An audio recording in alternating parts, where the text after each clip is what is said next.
YouTube, Dawson Rider here. Welcome to my review for Kamen Rider Saber episode 45, and this was honestly another great episode in my opinion. I'm tempted to give it another 5 out of 5. Spoiler alert for the end, I guess, if I do give it that score. This really continued, I think, the great momentum and sort of cinematic quality of the last episode. Things were definitely put to a little bit of a standstill when it came to Toma and Storius kind of talking. It's like, stop monologuing and fight. But a lot of what they're saying was important, and it turned out the first part of the fight was just an overacting contest.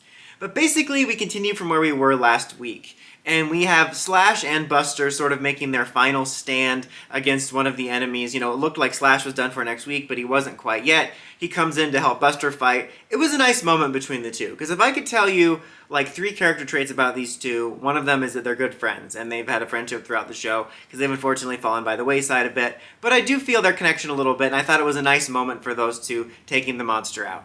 And then you have the way too close siblings fighting the other monster, and they honestly, they're probably the ones I'm least attached to. I mean, I do hate Ren, but I feel like they've gotten the least focus. I mean, the most focus they've gotten was in the crossover episode. But setting that aside, they also had a great final fight here. Pretty brutal. I mean, she gets kind of stabbed at it in the back, and then he gets stabbed at it in the air, and then she finishes the monster off with the 2 swords when she's demorphed, which was really awesome, and they kind of, like, die holding each other's hands. I don't know if they're dead or not, but it was a really awesome scene.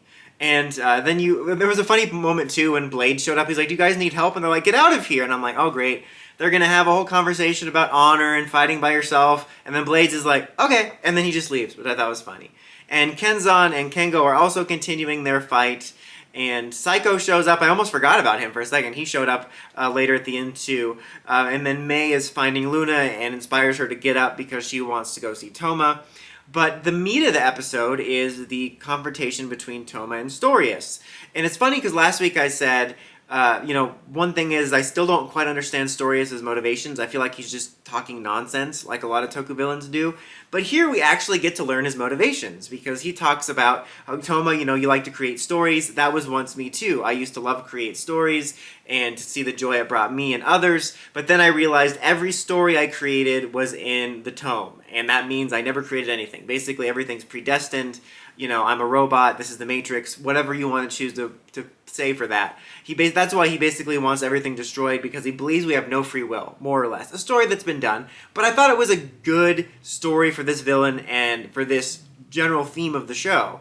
And then I was getting ready for Toma to be like, well, we can change it anyway, because that's usually where these stories go, is we have no free will, it's predestined. Like, no, it's not, we're going to change it. But I actually kind of like what Toma said, and it might have been one of the only handful of moments in the history of the show where I liked his character, when he said something of basically of like, it doesn't really matter to me if it's predestined or if these stories are brought down from above from the will of the tome or God or whatever, because they bring people joy, they bring me joy, they will continue to bring people joy. That's why I like stories and books. And I'm like, bruh, have you even seen TV? It's like books, but better. I liked that. I hope they stick with that and they don't go with the we changed destiny anyway thing too hard, because I thought that was kind of a nice thematic motivation for the show and a little bit different than when you usually hear in this type of story. Or this type of Storius. I say again, this type of story. So yeah, I liked that stuff. Even though it was a little bit funny that like we're in the final battle and we stopped to sit here and monologue, it was a good character moment for Toma that I think really drove home the sort of themes of the show, or at least some of them.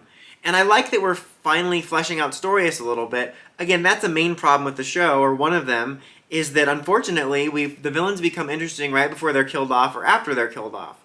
I mean, we've had so much time Storius running around here with his 2 long Padawan braid, and I'm just now understanding his motivation, and actually, it's one that works quite well. In a way, it almost reminds me of Kronos' plan that like blended together the themes of medical and video games somehow, and this theme just fits for the theme of the show, or this motivation rather fits for the theme of the show. But I really liked that. I thought that was really cool, and I think it's unfortunate that we do it so close to the end, because I guess next week's the finale, and then there's going to be like an epilogue-y thing. But after all that, we start kind of a montage, and May's writing about stories like, look, the world stories are disappearing, and I think it's going to be kind of a way to bring everybody in, like, across the world to sort of hold on to stories. And it's kind of a nice montage scene with the voiceover, and you sort of start to see, like, parts of the world disappearing and the writer's powers disappearing, and then Toma and Storius actually do start fighting, and it was a really cool fight, too, because, as I've mentioned, one thing I like about this final form is it's a cool way of doing that sort of all powers for him without him having it glued everywhere, but he can still kind of summon them, kind of like Gaim Kiwami or whatever, and he summons all of the swords of the different swordsmen, and it shows a cutaway of them saying Henshin, and then he does like a version of one of their special attacks, and it's just a really cool fight scene, and it was just great build-up, a little bit feeling padded out a little bit, but that being said, again, I thought it was really great continuation of the momentum from last week, and I think it was an appropriate stop for character time, which is something Saber would often have a problem with.